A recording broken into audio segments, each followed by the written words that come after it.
So welcome back. It's been a while since you've been here, and I'm happy that you are here. So thank you for coming. We're going to be having a bit of a discussion. What the fuck is that? Today we're going to be having a bit of a discussion. Are you running away, or are you pursuing? Because there's a fine line between us being in the middle and us running away from something in order to reach something, or if we're actually just going there because we want to go there. On the one part, we're running away from something in the past. On the other part, we're going towards something because we want it. And I think more importantly, what effect does this even have on your happiness as a person? This is even more important, I think, because at the end of the day, are we really happy in chasing success? And does success even mean that we're going to get happiness? And it's the same thing in the self-improvement space. Are we even going to get happier from reaching our goals, from reaching the self-development, pinnacle where we can say, I am the best version of me, which there really isn't. But that might be the problem, is that you're always going to chase this thing which you're never going to reach.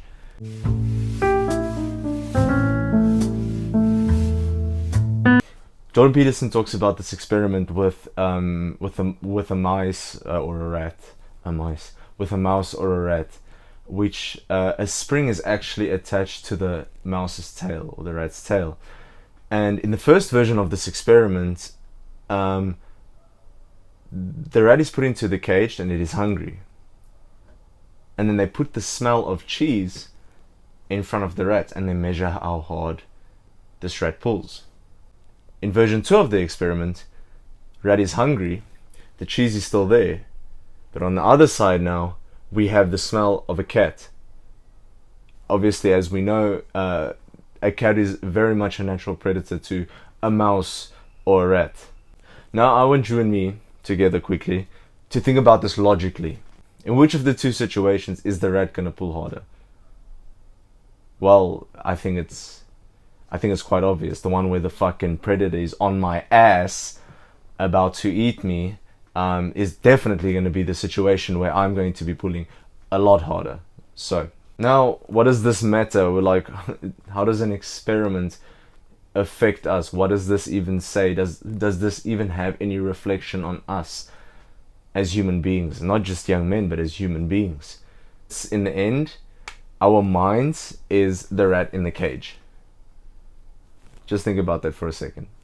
Now let's think about how can we use this experiment metaphorically, as in what are we running away from in our everyday lives?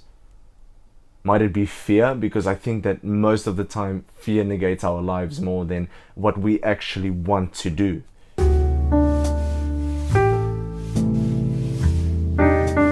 Now, if we look at this just quickly in a very primal perspective, if we were still cavemen kind of thing, if we have a predator on us, right, something like a cat or a fear, why are we less likely to do something?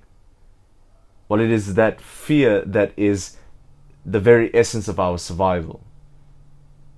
If we don't fear, we might not survive. So it is natural to fear. Even though the eating or getting the food is just as important to us, we're not going to eat if we're not alive. So the danger comes first.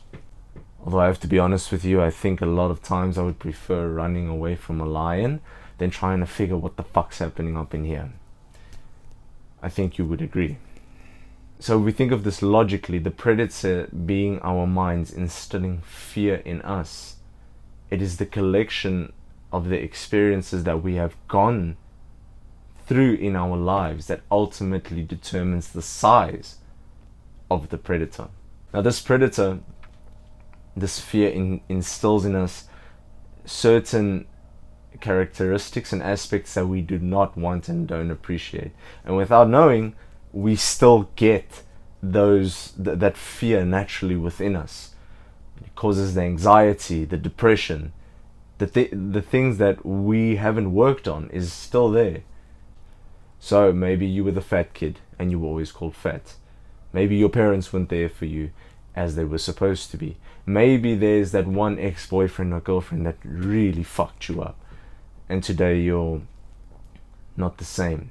Maybe the opposite sex never ever looked at you, and you feel very lost because of that. Now, why do I think it's important for us to realize that we are running away in the first place? Well, because clearly there's something chasing us, something is scaring us. And our fears are having a bigger impact on our lives today than we thought. And as we can naturally think from the experiments, that rat was pulling a lot harder away from its fear than it was going towards its goal that it was pursuing. And a lot of times it's easier to actually run away from this problem than it is to pursue the goals that we want, or pursue the cheese, can we say. So we rather run away, and to make this feeling numb, to make us get away from that as quickly as possible, we turn to substances. For many different people, it's different things.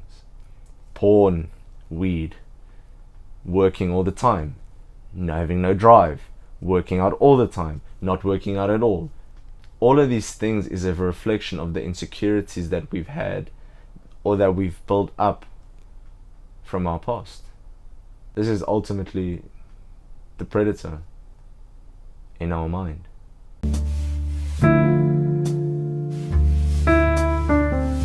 The pursuit.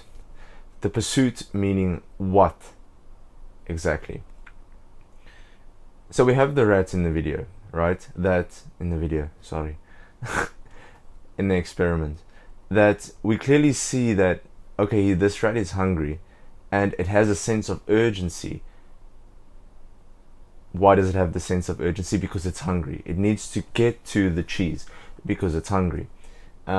Which I find very interesting, because I think that this relates very, very easily to us in everyday life. How exactly? I'm still going to get into.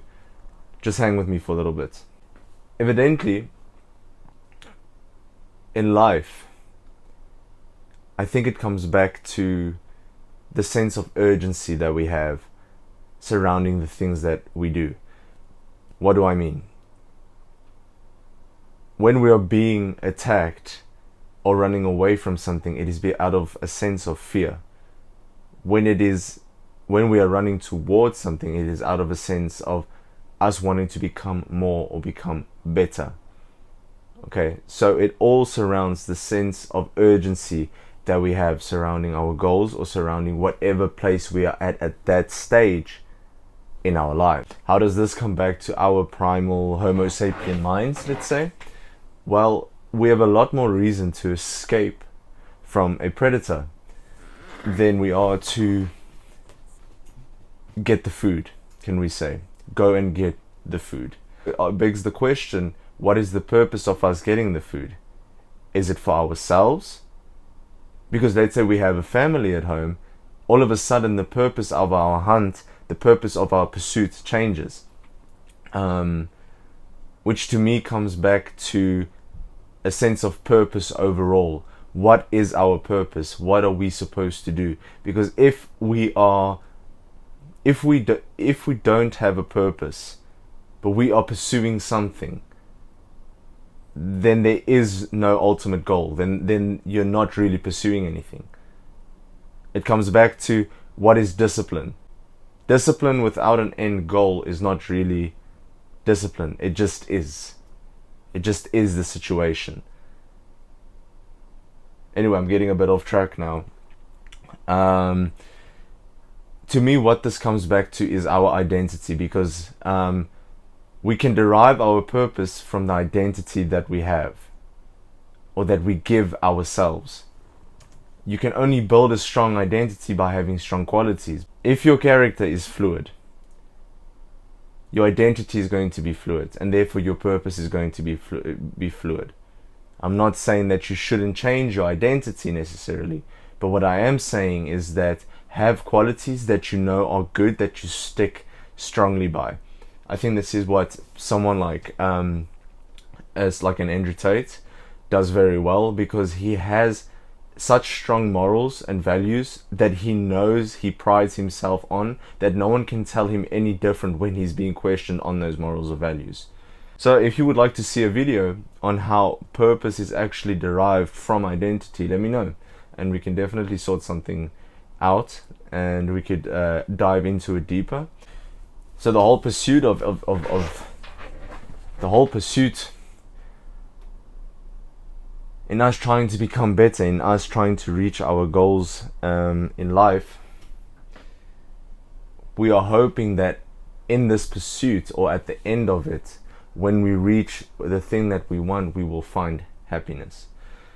But evidently, or I don't even want to say evidently, but what we've learned, or what we know, is that even if we reach the goal, a lot of times that might even be the lowest point, but rather it is the pursuit of your purpose, of your goal, that is going to bring you happiness. So that old saying of it is the journey and not their final destination, I think is very, very relevant in this experiment, in this video overall. Point being overall that we are much more in a state of urgency when we are running away instead of pursuing. How do we see this in our everyday lives? Well, quite simple really. You know that there are certain things that you need to do in your everyday life in order to be the best version of you, in order to be happier, in order for you to get to the place that you want to be. This is your pursuit. Yet, we don't do it. We know we need to go exercise. We know we need to go eat healthy. We know we need to have uncomfortable conversations. But rather than do that, we just keep it under. We sweep it under the rug and hope that it doesn't bother us. And eventually we start to run away from those problems instead of us just pursuing them. So it's very difficult, I would say. I think another interesting aspect of this is that when we don't do these things, when we don't have the habits in order to bring us closer to our goals, we feel very down and very sad. And what's amazing to me is that we wonder why. We don't do the things that we know make us happy, then we wonder why we feel down or sad. So that's definitely something that's very, very, I'm very connected to that. I'm guilty of that for sure too. I know, for example, myself, when I don't do the habits that make me feel good, then I am not myself, and I get very upset with myself, and I feel very disappointed in myself almost, which isn't necessarily a healthy relationship, but I would rather have that healthy relationship with my good habits than form bad ones as a result of me not doing my good habits. So, I know for myself, when I get up early, I go train, I eat mostly healthy during the day, I have uncomfortable conversations, and that could be anything, from giving someone a compliment to even just going and talking to a pretty girl. It really could be anything. To going to bed, meditating. I know this sounds very cliche, but there's a reason why these things work. There's a reason why they keep getting repeated. And no, there is no magic substance or something that's going to make you feel better. But what does happen is that when we don't do these things, I know I'm guilty of this, is when I tend to turn to substances. And if I'm being honest, is that when I do these things, when I do my good habits, right, I have no reason to turn to substances. To be fair, I'm honestly too tired to even think of anything else because I've been that busy. Which is how I know that, okay, it's been a good day, can we say. What do I do when I don't do my habits? Very easily I would want to, again, a substance, something that can stimulate me from the outside. Something like alcohol, drinking with friends, which I don't mind, but just doing it just because I do mind, because it means that there's something that I'm very unhappy with and I'm trying to escape my reality. Weed, maybe smoke a joint. I have this, although I personally don't watch porn at all, I do have a tendency to want to turn to porn and jerk off when I feel down. On a daily basis it doesn't bother me, but when I feel down I can definitely feel that energy being attracted, and you don't know how bad it is for you until you stop with it. Those other substances arguably put us in an even deeper hole than we were in before, which doesn't exactly help, because then the next day becomes even more difficult to do the things we know are good for us. So, how does this relate back to the experiment? Well, we see that this rat, even though he is hungry, doesn't pull nearly as hard as compared to when he actually is, or she, I don't know. We see that the rat doesn't pull nearly as hard as compared to when there's the smell of the cat, the predator, for us, the fear behind it.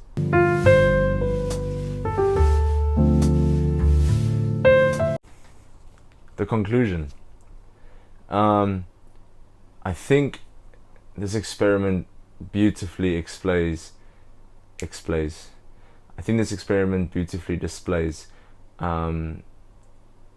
the yin-yang concept in our lives, the chaos and the order that we need in order to fulfill our lives completely.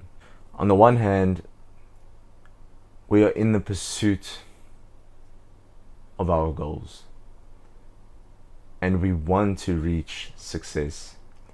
And it is ultimately the habits that we form, that we repeat every single day, that will lead us to the success that we want in our life. These are the same things that we know are good for us, but we do not necessarily have the commitment, energy, or we don't want to sacrifice in order to chase them. And I think this is where the chaos part comes in. Because from somewhere we need that relentlessness, that energy, that fire inside of us that will take us to that place of, you know what, I will show you and I will prove you wrong. So we have the pursuit, which is the order, which is what we know we should do, which is the good. And then we turn to the chaos for the energy, for the relentlessness, for the discipline, for the mornings when you wake up when you don't want to wake up. I think this is especially true in David Goggins, because as we all know, this man has so many demons, so many things that he is running away from, that he can't, I think even he struggles to explain it. If anything, we look at someone like David Goggins, he's made his demons arguably bigger than his pursuit. The bigger he makes his demons, the bigger he makes his pursuit. Most people would let their demons defeat them, can we say. So that fire comes from our sense of inferiority, from that broken heart, from that lost soul, from that mockery, from the things that made us into a more insecure human than we are today. And if we let these bad things completely control us, then that is exactly what we're going to become. Inferior, lost, sad. You get the point. Instead, this is the chaos, the rocket fuel that should be igniting the fire inside of us in order to reach the goals that we want. Because we are somewhere here in the middle. We want to get here, but we're struggling to get there. But we need to use the things that are here behind us in order to push us. The things that scare us, the things that make us feel inferior. And we need to run away from these things in order to reach our goals. Because the truth is, we're always going to have these feelings. We can definitely suppress them and work on them, but I do believe that there is no such thing as the perfect mind or the perfect mind state, especially not today. Too many outside influences overall. I'm going to leave you with this, and this is the reason why I say that this is neither a good nor a bad thing. Alex Hormozi talks about 3 traits that the most highly successful people had.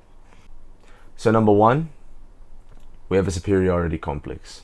We have certain goals that we know are better than most people's goals. We have this idea of ourselves that we deserve better, we can become better. This is our pursuit. Number 2 is the feeling of insecurity and not being enough. So there's something chasing us that we are running away from in order to reach the goals that we've set for ourselves. And so we see this play into the video again by the order and chaos, by the mouse that's running away but pursuing, by ourselves and our own demons and running towards the goals that we should be running towards. Number 3 is impulse control, meaning that we have impulses that we want to do. We know we should go to bed, but rather we watch TV. We know we should work out, but rather we smoke a joint. We know we shouldn't be jerking off, but yet we still go and we jerk off. That's the impulse control part. So we get these 3 right. We get these 3 in the right order, and I believe we ultimately get success. It's the yin and the yang. It really is. The big story, the big takeaway from this video is that in the end, I think that we're not just running towards something we want, but we're running away from something that we fear. That's the big takeaway. That is the thing that I think we can all learn from this video, from this experiment. And I hope that you've taken something away from the way I've broken it down and actually showed how it works. I get really excited when I talk about these kinds of things. The truth is, we don't have perfect minds and we don't have perfect mental health. So I would rather us have the energy and use the energy that we have from our fear in order to reach our goals. I'm not saying that this should be the only thing. I definitely think that we should work on the things that make us feel bad, that make us feel insecure, can we say? Because no one really wants to feel that way.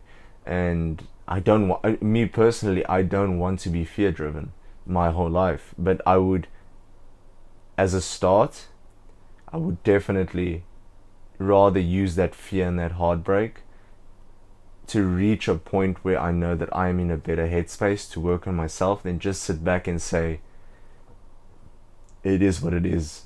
I will never ever reach my goals. So, if you've reached it this far, thank you for watching. I really actually enjoyed making this video. It's these deep breakdowns, analysis of psychology is really interesting, and I hope you enjoyed it, and I hope you've taken something from it. And if you have, please like, please subscribe, comment. I would love to know what you guys think, and let's have a discussion surrounding this. I've really enjoyed it. So thank you guys, and see you in the next video. One more thing, if you're feeling really down today and you haven't done anything good for yourself today, go climb a tree. It really makes you feel better, man. So this has been Lee. Go climb a tree. Choose the hard road over the easy wrong every single time.